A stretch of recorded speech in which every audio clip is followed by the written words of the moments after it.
Hi, it's Shoivia and I'm here at Parkside School. Today I'm going to teach you how to start some seedlings. I wanted to give you a few tips in case you want to try it at your own house. This is a good time to get started on things like lettuce, kale, broccoli, and even tomatoes. You're going to want to put your 6-pack of planted seeds on a windowsill or maybe even on an outdoor area that's covered, like this nice Parkside pavilion that we have here.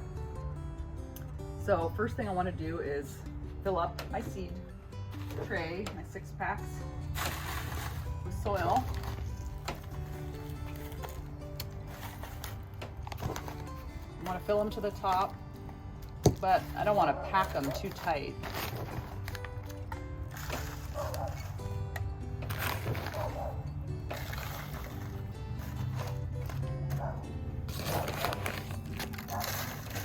It's good to water the soil before you even put your seeds in it. So I give the soil, this potting soil, just a little bit of water so that, you know, you're putting it in a moist environment. You don't want it too dry. So I just go ahead and get the soil a little wet. And then the first seed that I'm going to be planting here, this is tomatoes from Parkside. These are the beefsteak tomatoes, and they did pretty well this year, so I saved a few of the tomato seeds.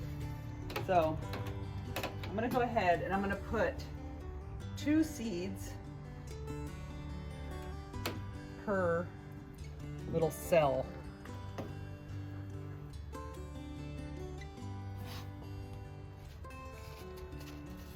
This way, in case one doesn't sprout,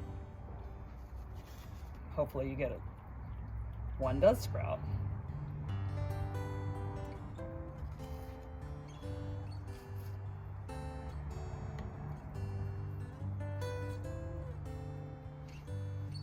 It's okay if one of them happens to get 3, but you know, just try to work on 2 per cell.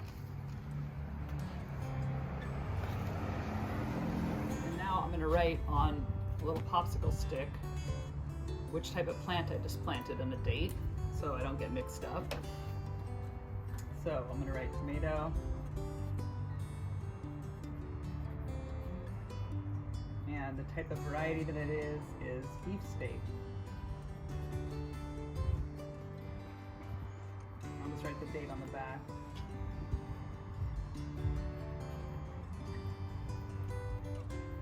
Okay. And now I'm going to go ahead, and how I sometimes like to bury my seeds. You can either poke them in if you want, but I think sometimes if you just sprinkle a little bit of potting soil on top,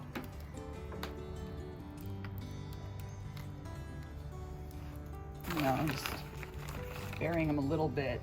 If you have a tiny seed, you don't need that much soil on top of it. If you have a really big fat seed, like a bean or something, you might need more soil on top. Double the width of the seed is how deep you go into the ground.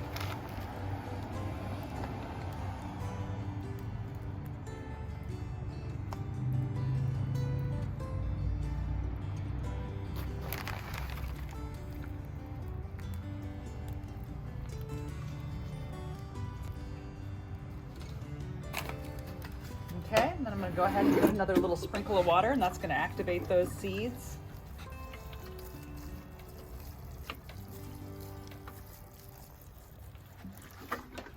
And that's it. Give them a little pat. And another variety of tomato. And this kind of tomato is the Indigo Kumquat. I really have been enjoying these tomatoes. They lasted actually into the winter this year. I couldn't believe it. So these are really tiny seeds. I'm going to take my glove off because I can't pick them up otherwise. So the tiny little Indigo Kumquat seeds. Here we go.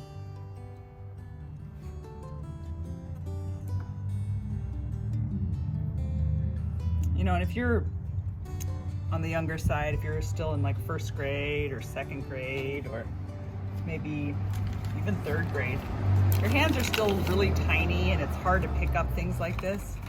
You might want to start with a bigger seed. Things like beans are always good. Peas are great. It's a good thing to start when you're younger because it's hard to pick up tiny seeds when you have the little hands that are just starting to, you know, do work. So I recommend starting some peas.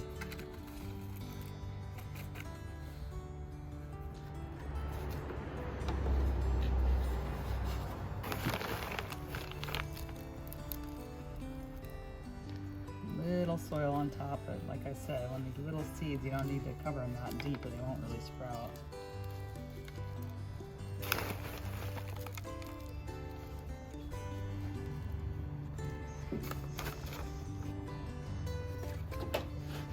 Little water, and that's it. I'll just go ahead and wait for a bit, and pretty soon, maybe about a week or so, or it might take a little longer than that because it's still kind of cold out, and we'll get some seedlings.